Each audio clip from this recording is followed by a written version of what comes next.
Hi, I'm Adam, This is Kevin. and we are Tech Guys Who Invest. This is the place for business people and investors to learn all about investing.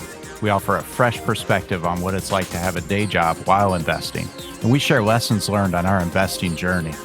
Our vision is to educate and entertain you while adding tons of value to your daily commute. Welcome to our show. This episode of Tech Guys Who Invest is brought to you by Dreamstone Investments. Dreamstone is a multifamily real estate operator based in Atlanta, Georgia, and Tampa, Florida. Dreamstone specializes in finding and acquiring off-market value-add deals across the southeastern part of the U.S. Dreamstone creates immense value by ensuring the tenants are treated like residents and by adding the Dreamstone touch to each of our communities. To schedule a call to find out more about their current offerings and to see how you can partner with them, please send an email to info@dreamstoneinvest.com. You can also check out their website at dreamstoneinvest.com. Welcome, everybody, to another episode of the Tech Guys Who Invest podcast. Today, we're going to talk about a lot of the things that are happening right now, and we just wanted to bounce some ideas off of our chest and capture your ear, share our thoughts. And what we're talking about really is these are emotional times. 2020 has been a whirlwind of crazy events that we have kind of accepted as normal, right? There's COVID, the economy, civil unrest, the election. There's so many things that have people so emotionally charged and so emotionally riled up. We are not going to sit here and pretend that we have the answer to any of those problems. We do recognize that your emotions need to be expressed, heard, and felt, and discussed. If you want to chat with us about things and we can talk together and have a civil, exchange in civil discourse, we'd be happy to. Send us an email, techguyswhoinvest@gmail.com. But I digress. What we're really talking about today is how the emotions that you have, you should give it your best shot to not let it spill over into how you invest. You should definitely recognize them. You should feel them. But investing shouldn't be a way for you to express your frustrations, your anger, or anything like that, because that's not intelligent investing. Adam, what do you think? Yeah, I agree. We're seeing a lot of really bad behavior and dysfunctional behavior, I guess is the way I would describe it, especially on social media. I've seen people who are threatening to unfriend or no longer be friends with people because they have a different political opinion than them and things like that. Boy, I really hate to see that because that's a friendship potentially in trouble right there. Relationships are super important. I think that's, as investors, one of our most important resources is relationships with other people. And what's going on there, people are letting their emotions kind of get the best of them, because if they were to step back for just a minute, calm down, let that whatever they're feeling there dissipate a little bit, they would probably act a different way. They probably, if they could think about one person who they truly like that has that belief that they're so mad at right now, and they would probably react differently and think, well, I wouldn't want to lose that person as a friend because they disagree with me on something. Then, that's kind of what we're talking about. And to relate it to investing, anytime you let your emotions kind of get the best of you, you're at risk of making a bad decision. So that's one of the things that we wanted to hit on, is really to take a moment to process what's going on and never act out of that emotion when you're making a financial decision.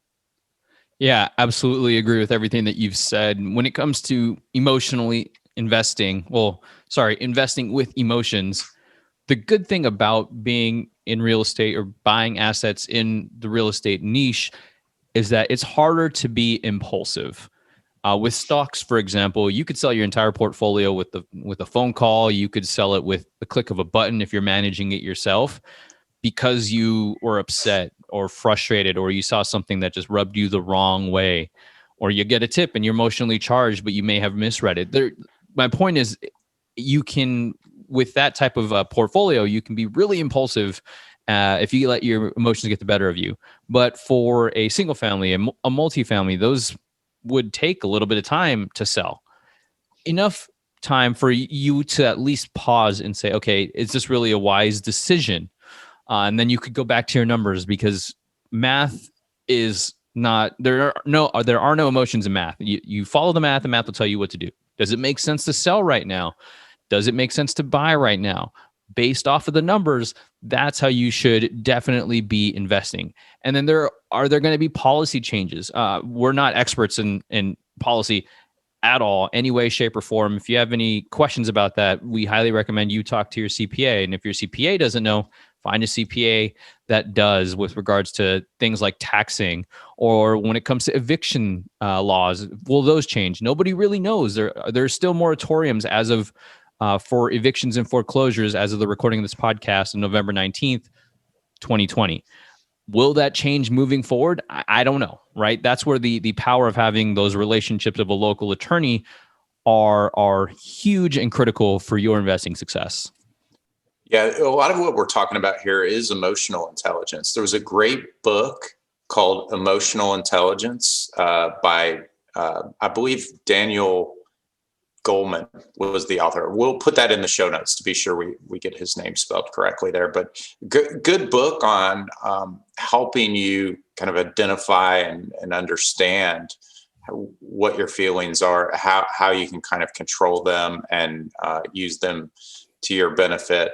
The emotions that you feel are healthy. It's just really important not to make important decisions like financial decisions when you're experiencing them. It's important to learn how to recognize that you're experiencing emotions and just taking a little pause before you actually make the decision itself. Like Kevin said, numbers are what you should be using to make your financial decisions when you're deciding on whether or not to buy a deal. It's so easy to get wrapped up in how much you like the property or what it could do for you. And it's very important that you stick to your numbers. Do not fudge them to make the deal work. Don't do anything like that. It's going to lead to some problems later on down the road. Yeah, and I think there's something to be said about controlling the things you can control, right? For the things that we talked about, the economy, we really can't control that. COVID, we can all do our part to kind of mitigate the spread, listen to the experts. The civil unrest, that's a little bit harder as well. Again, we don't have these answers, but focusing on the things that you can control will also help you kind of feel better. That's what we talk about with investing as well. You can run all the numbers, and there is still the risk that something could go awry. But then you have to look at that as a lesson, like, well, I did everything right. It just didn't kind of pan out in my favor, or something unexpected happens. That absolutely happens.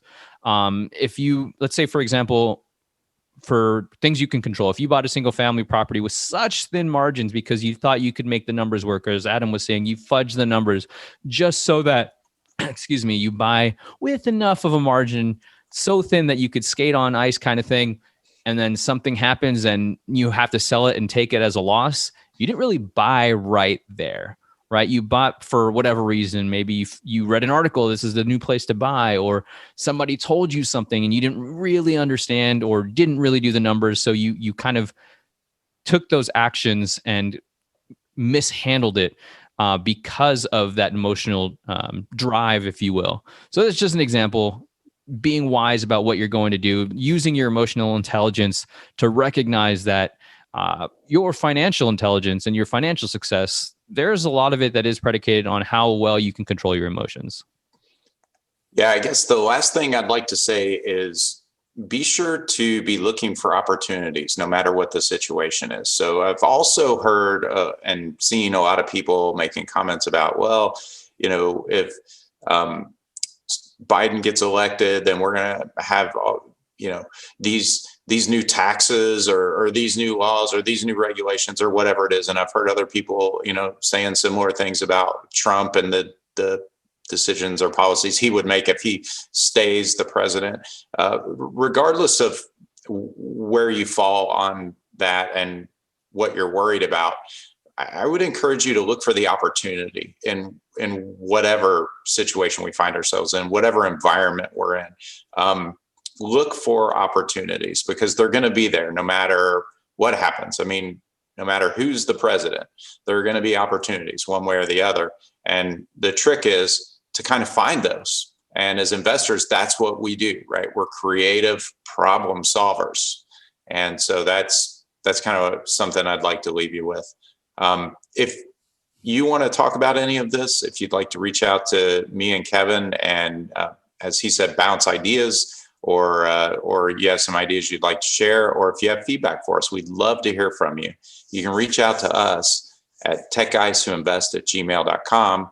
Always check out our website, tgwipodcast.com, and we really love hearing from our listeners. Thanks, everybody. Thank you. That's it for this episode of Tech Guys Who Invest. This is Adam. This is Kevin. Thank you so much for listening to this week's episode.